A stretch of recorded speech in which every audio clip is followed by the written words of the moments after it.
राधे राधे, हरे कृष्ण। आप सभी को आंवला नवमी की हार्दिक शुभकामनाएं। आइए आज के इस पावन दिन पर अक्षय पुण्य प्रदान करने वाली कथाओं का श्रवण करते हैं। कथा के अनुसार एक बार माँ लक्ष्मी जी धरती पर घूमने के लिए आई। धरती पर आकर माँ लक्ष्मी जी सोचने लगी कि भगवान विष्णु और शिव जी की पूजा एक साथ कैसे की जा सकती है। तभी उन्हें याद आया कि तुलसी और बेल के गुण आंवले में भी पाए जाते हैं। तुलसी भगवान विष्णु को और बेल शिव जी को अत्यंत प्रिय है। इसके बाद तो माँ लक्ष्मी जी ने आंवले के पेड़ की पूजा करने का निश्चय किया। माँ लक्ष्मी जी की भक्ति और पूजा से प्रसन्न होकर भगवान विष्णु और शिव जी साक्षात प्रकट हुए। माँ लक्ष्मी जी ने आंवले के पेड़ के नीचे भोजन तैयार करके भगवान विष्णु और शिव जी को भोजन कराया। उसके बाद उन्होंने खुद भी वहीं बैठकर भोजन ग्रहण किया। मान्यताओं के अनुसार आंवला नवमी के दिन अगर कोई महिला आंवले के पेड़ की पूजा करके उसके नीचे बैठकर भोजन बनाती है और ग्रहण करती है तो भगवान विष्णु और भगवान शिव उसकी सभी मनोकामनाएं पूर्ण करती हैं। इस दिन महिलाएं अपनी संतान की दीर्घायु और अच्छे स्वास्थ्य को लेकर व्रत रखती हैं। निसंतान महिलाएं यदि संतान प्राप्ति की कामना से व्रत रखकर आंवले के पेड़ का पूजन करती हैं तो उन्हें संतान सुख की प्राप्ति होती है। दूसरी कथा के अनुसार एक राज्य में आंवल्या नाम का एक राजा था। राजा ने ये निश्चय कर रखा था कि वह अपनी प्रजा में रोजाना 1.25 मन आंवलों का दान किया करेगा, उसके बाद ही भोजन ग्रहण करेगा। राजा अपनी प्रतिज्ञा के अनुसार ऐसा ही करता था, लेकिन उसके बेटे और बहू को ये बात पसंद नहीं थी। इसलिए एक दिन उसके बेटे बहू ने सोचा कि राजा इतने सारे आंवले रोजाना दान करते हैं, इस प्रकार तो एक दिन सारा खजाना खाली हो जाएगा।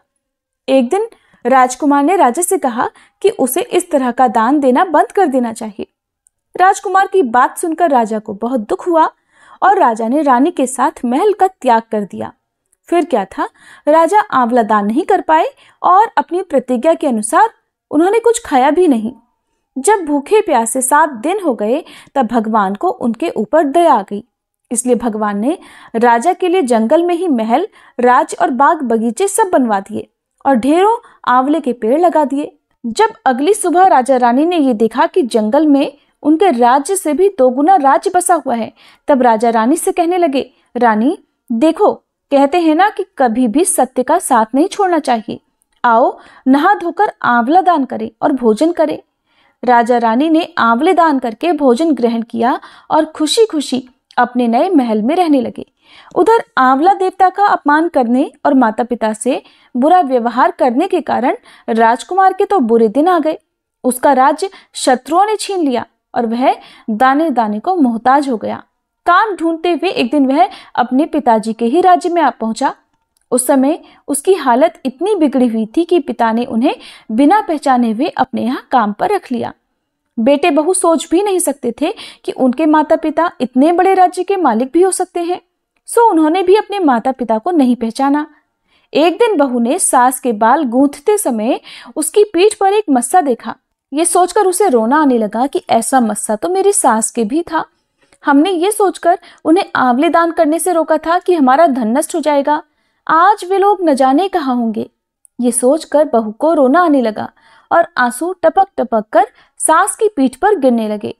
रानी ने तुरंत पलटकर देखा और पूछा कि तू रो क्यों रही है। उसने बताया कि आपकी पीठ जैसा मस्सा मेरी सास की पीठ पर भी था। हमने उन्हें आंवले दान करने से रोक दिया था, इसलिए वे नाराज होकर घर छोड़कर कहीं चले गए। तब रानी ने उन्हें पहचान लिया, सारा हाल पूछा और अपना हाल भी बताया। अपने बेटे बहू को समझाया कि दान करने से धन कम नहीं होता बल्कि बढ़ता है। तब बेटे बहू भी अब सुख से राजा रानी के साथ रहने लगे और आंवलों का दान करने लगे। अब सुनिए आंवला नवमी की एक और कथा। आंवला नवमी के दिन एक सेठ ब्राह्मणों को आंवले के पेड़ के नीचे बैठाकर भोजन कराया करते थे। साथ ही उन्हें सोना भी दान किया करते थे। ये देखकर सेठ के पुत्रों को बिल्कुल भी अच्छा नहीं लगता था और वो अपने पिता से बहुत झगड़ा किया करते थे। रोज रोज की लड़ाई झगड़ों से तंग आकर वह सेठ दूसरे गांव में रहने चला गया। जीवन बिताने के लिए उसने वहां एक दुकान लगाई। उसी दुकान के आगे सेठ ने एक आंवले का पेड़ भी लगाया। कृपा कुछ ऐसी हुई कि उसकी दुकान खूब चलने लगी। यहां भी उसने अपना नियम नहीं छोड़ा।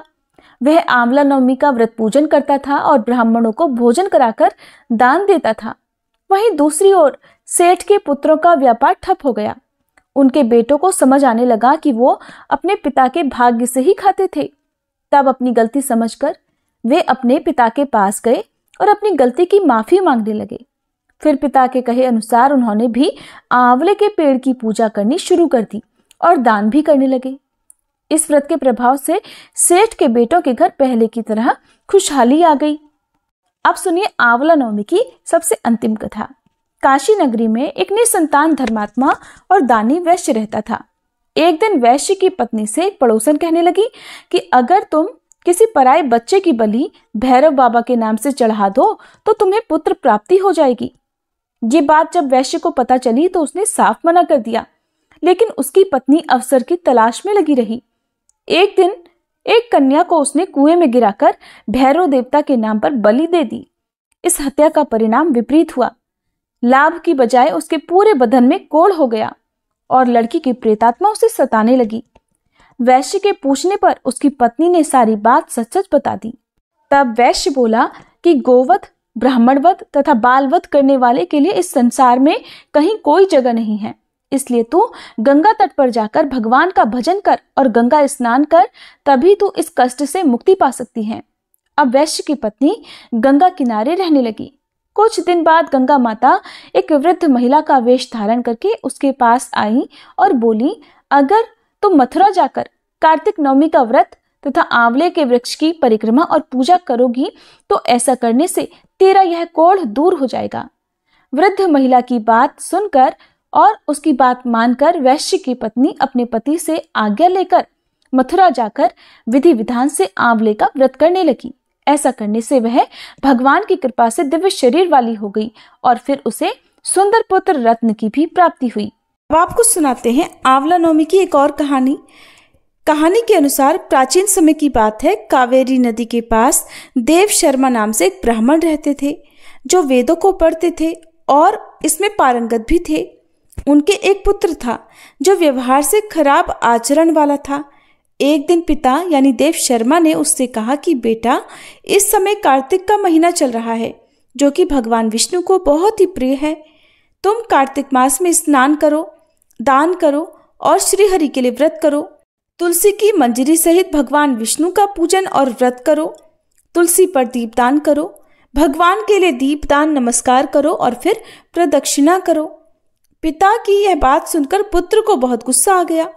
उसने अपने पिताजी को अपशब्द कहे और कहने लगा, मैं कार्तिक में पुण्य संग्रह नहीं करूंगा। पुत्र का ऐसा वचन सुनकर विद्वान को क्रोध आ गया और उन्होंने कहा, दुर्बुद्धि, तू वृक्ष के खोखले में चूहा हो जा।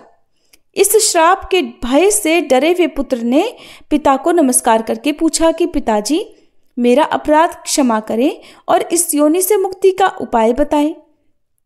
तब बार बार पुत्र के विनती करने पर ब्राह्मण ने श्राप का कारण बताया कि जब तुम भगवान को प्रिय लगने वाले कार्तिक व्रत का महात्म्य सुनोगे, उस समय उस कथा के सुनने मात्र से तुम्हारी मुक्ति हो जाएगी। पिता के ऐसा कहने पर वह उसी समय चूहा हो गया और कई साल तक वन में घूमता रहा। एक दिन कार्तिक मास में विश्वामित्र मुनि अपने शिष्यों के साथ वहां आए। वह भगवान की पूजा के लिए आंवले के वृक्ष की छाया में बैठे। उन्होंने अपने शिष्यों को कार्तिक मास का महात्म्य सुनाया। उसी समय एक शिकारी वहां आया जिसने ऋषियों को डराया और उन्हें मारने की धमकी दी। लेकिन महात्मा के दर्शन मात्र से ही उसकी बुद्धि निर्मल हो गई, ठीक हो गई। उसने ब्राह्मणों को नमस्कार करके कहा कि हे ऋषिवरों, आप लोग यहाँ क्या कर रहे हैं? मेरी जानने की बड़ी इच्छा हो रही है। उसके बार बार पूछने पर विश्वामित्र मुनि बोले, कार्तिक मास सब महीनों में श्रेष्ठ बताया जाता है। उसमें जो कर्म किया जाता है वह बरगद के बीज की तरह बढ़ता है।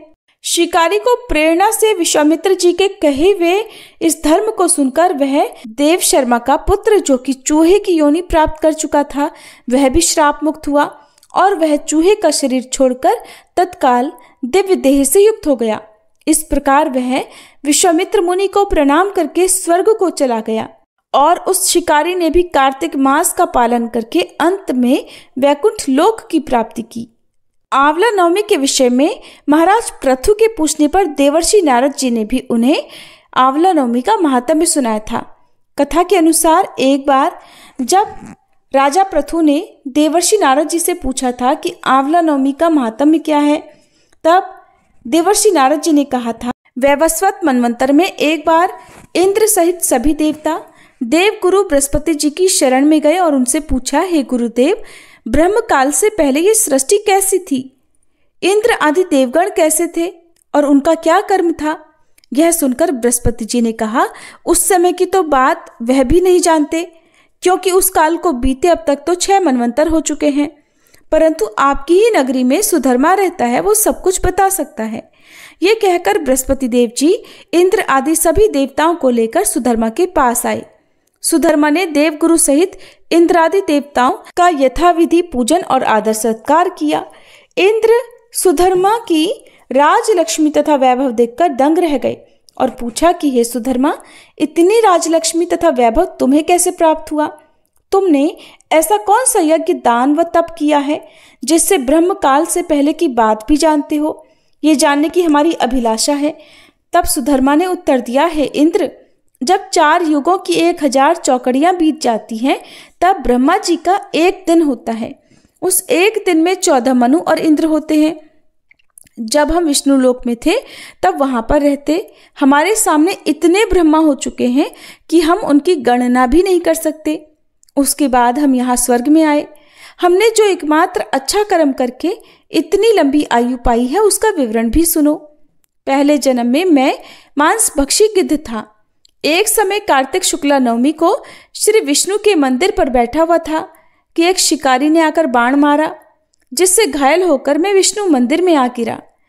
उसी समय मांस के लोभी एक कुत्ते ने आकर मुझको पकड़ लिया। उसे देखकर अन्य कुत्ते भी वहां आ गए।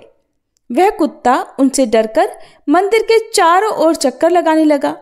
अन्य कुत्ते भी उसके पीछे पीछे भागते रहे। इस तरह सभी ने मंदिर की प्रदक्षिणा कर ली और इसी बीच मेरी मृत्यु हो गई। मंदिर की प्रदक्षिणा से भगवान अत्यंत प्रसन्न हुए और मुझको अपना परम पद दे दिया। ये बात सुनकर इंद्र तथा अन्य सभी देवता अत्यंत प्रसन्न हुए और उन्होंने भी भगवान का पूजन करके परिक्रमा की।